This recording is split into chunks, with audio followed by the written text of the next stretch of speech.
This is Hu Chengfeng, a well-known social video blogger in China's Bilibili platform.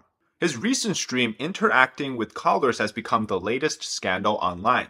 A caller comes in and after a bit of back and forth, Hu asks him what he's trying to say. And the caller then asks the question, is Xi Jinping a dictator? 你想说什么？我想说，你认为习他是一个独裁者吗？我操，这种人严重违反直播规范啊！这种人严重违反直播规范，我第一时间给他挂掉。这种人疯了吧？这种人是不是疯了？我的天哪，这种人太可怕了！这种人肯定有人找他的，这种人肯定有人找他，这种人疯掉了，这种人。你怎么能违反直播规范呢？我的天哪！我第一时间给他挂掉了啊！第一时间给他挂掉了。这种人，你自己承担自己的法律后果。我的天哪！这种人太可怕了，这种人。Hu Chengfeng, known for his videos exposing low-income elders and critical of social systems in China, had to think and scramble to distance himself from the caller. He immediately disconnected the call and then says, how can he do this? He must be crazy. This is a violation of the term of service, live streaming policy, and he's going to get talked to by authorities. That he must bear responsibility legally. Well, this isn't actually the first time somebody tried to sabotage his stream by bombing it. That's what they call it in China, live stream bombing. But he's actually been known as the bomb diffuser because he's been getting out of these situations. 适应不了这个工作，那为什么人家就不应该存在呢？那为什么？我操！直接给你挂掉！是干嘛你？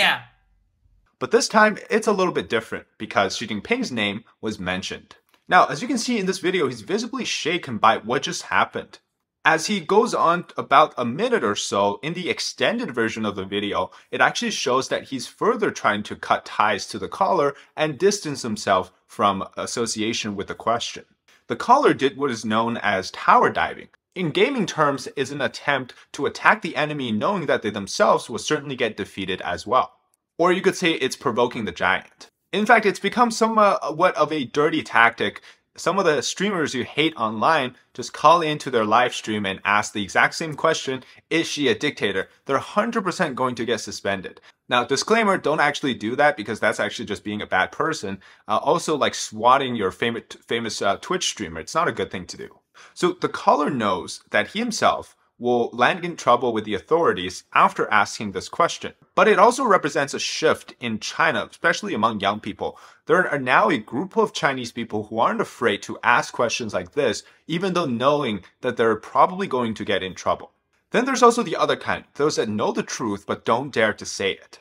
And of course, more trouble landed on Hu himself. Afterwards, he says that he will stop streaming for 3 days due to health reasons, and subsequently, he was suspended from Bilibili.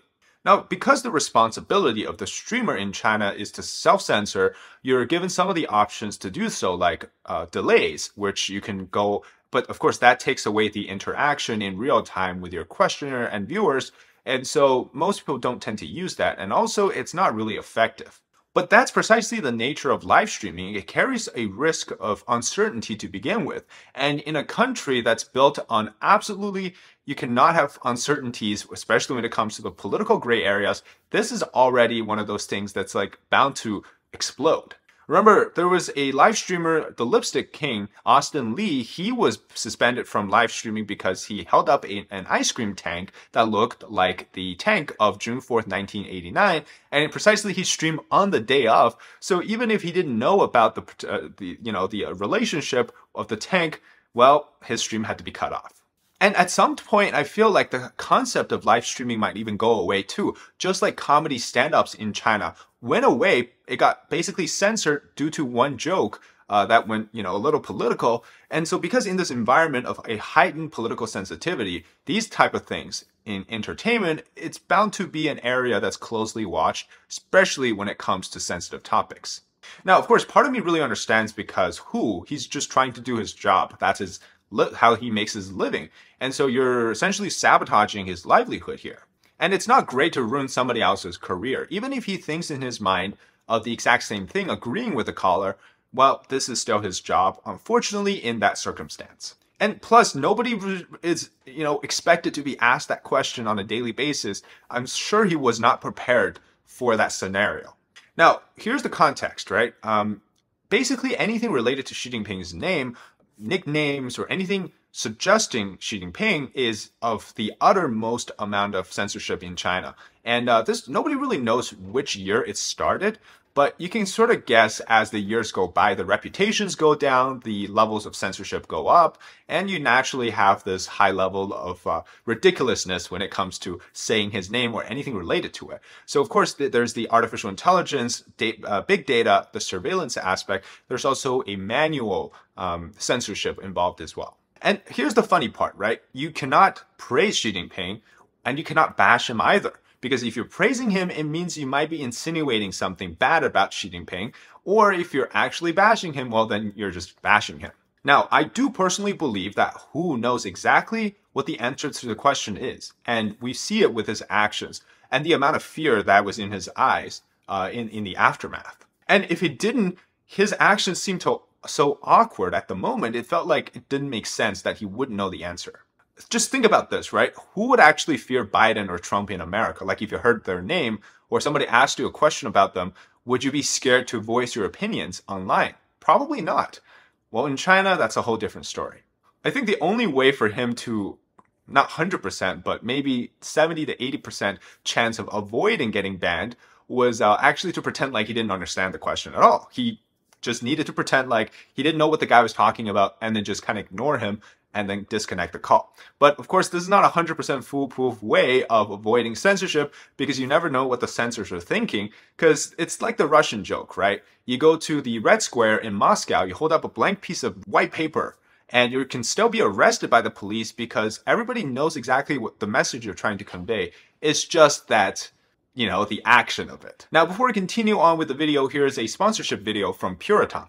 If there is one supplement you want to get incorporated into your diet, it's a good omega-3 supplement. It's the best all-around defender for your health. It reduces inflammation, cholesterol, improves eyesight, and reduces risk for heart problems, as well as helps with joint pain, among other benefits. Today, I want to introduce you to Puritang's green vegetables. Puritang gets their ingredients straight from the high mountains of South Korea, and the omega oils are extracted from purslane and perilla seeds. It's 100% vegan. Now, personally, I've been using Omega for about 9 years, close to 10 years now. I've recently switched to Puritang for about a few weeks now. Here's why. We mostly get our Omegas from fish, right? But that's not the best case for everyone, especially there's the aftertaste. It might not be suitable for vegetarians or vegan. So the most important part, right, we often forget is the actual concentration for Omegas. Puritang soft gels have a much higher content for Omega-3, 6, 7, and 9 than many of the brands out there. And some say that they notice there's less hair loss, more energy, lower cholesterol levels, and overall improved health. I think the best part for me is the lack of inflammation or the reduction of inflammation. Other brands also, they use this high heat method to extract the oil, which in turn creates a lot of harmful byproducts. Puritang's green vegetable is done using a patented method of supercritical carbon dioxide low temperature extraction. So it preserves the natural properties and maintains high purities. First of its kind. So get it for yourself or as a gift to your loved ones ahead of the holiday season. Use my code DZ2023 and you can receive free shipping globally. Check out my link in the description and comment today. And right now for Mother's Day, if you spend $500 or more on Puritang products, whether that's the Omega fish oil or the black ginseng products, you'll receive a gift for a black ginseng root along with all your purchases. All right, let's go back to the video. So if we further analyze the situation, we can really get 4 questions out of the entire situation. First question is the obvious one, right? Is Xi Jinping a dictator? And from the looks and the actions of Hu, obviously he agrees with the caller and he thinks that Xi is a dictator. And the second question is, why is that question of is Xi a dictator so sensitive in China? We see that Hu is visibly shaken. He's fearful for what could happen to him. And then he's also visibly shaken by what just took place. So it shows you how sensitive that question is in China. And then the third question is, what happens to those people that actually touch on the subject of Xi Jinping? Well, we also learned from Hu's response, those people they will be spoken to by authorities, meaning police and other law enforcement, and they will likely be censored across the board, and they will suffer some consequences. In the extreme case, they might disappear. And the last question really is, what kind of state is China in? Well, the answer to that is it's a police state. It's full of surveillance and control. In fact, people were able to find out who exactly called, who exactly answered, and go talk to that precise person. In other words, the reason why Hu is so fearful is because he knows the caller will likely be found out to be exactly who it is that called in, and then the police will go find them no matter where they are in China. So it's a massive surveillance state, and it's a massive surveillance system, and everybody in China is a part of or is a victim of the surveillance.